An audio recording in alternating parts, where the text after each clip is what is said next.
Yes, people, welcome back to the studio. In today's video, we have a short, simple tutorial on how to get started with Ableton.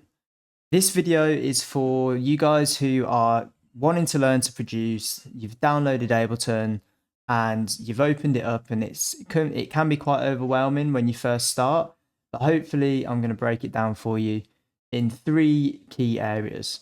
So we're going to open it and I'm going to highlight 3 areas that you should check out, learn to kind of use, and hopefully that will help you in your production journey.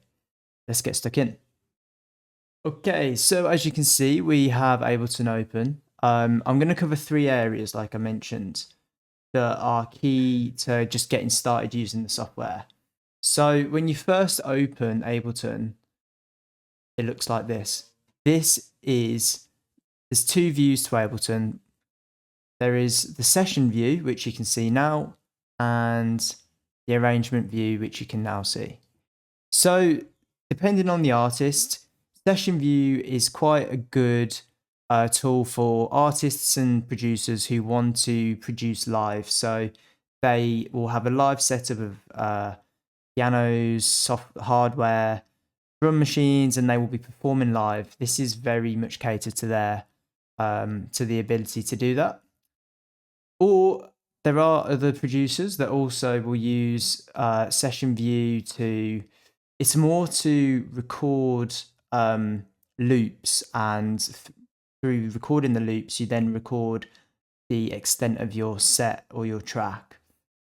For me, I don't use session view. I've tried and it just doesn't fit my sort of vibe producing.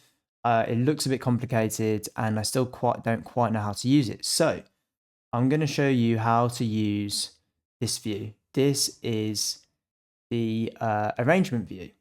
So the arrangement view is great because you can see the whole project. You can see here there's the timings of the track. So you've got a minute into your track, 2 minutes into your track, and you can lay everything out a lot easier. So yeah, first of all, it's just figuring out there's 2 views in Ableton. There's the session view and the arrangement view. Feel free to test out both, see what works for you. But for me, session view is not the one, arrangement view is the one. Second of all, you're going to want to know where you can find different sounds. So if you have a look to the left of your screen, you'll see a thing called library. So when you first download Ableton, it will download loads of stock sounds and instruments. And a good thing to just get started is having a look and navigating through the different folders here. So you've got sounds, drums, instruments. I'd say just stick with these for now. You can click on each one, see how each one sounds.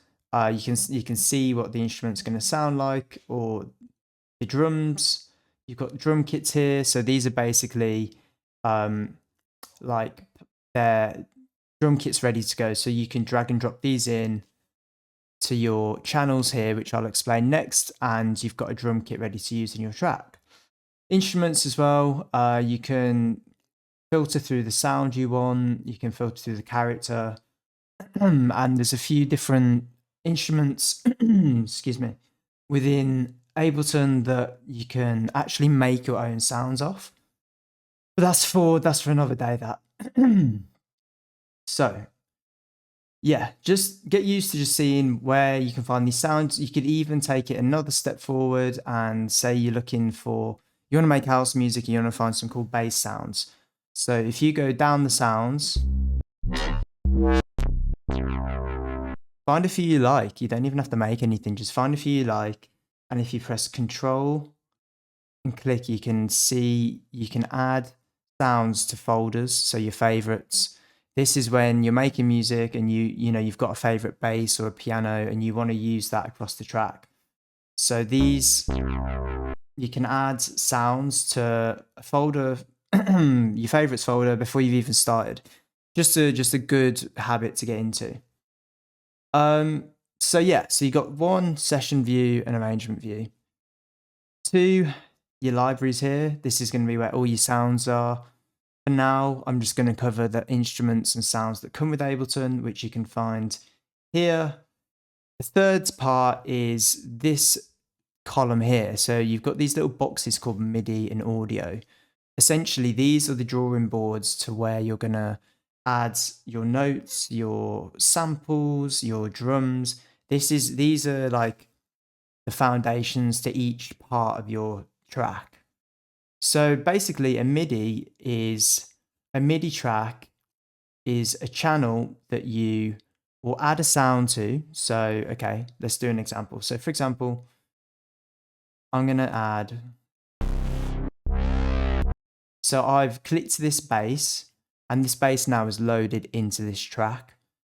What I can now do is if I draw myself, if I literally just hold the mouse and drag across the first 8 bars of the track, what I can do is if I press Shift, Command and M, that will make me a MIDI clip.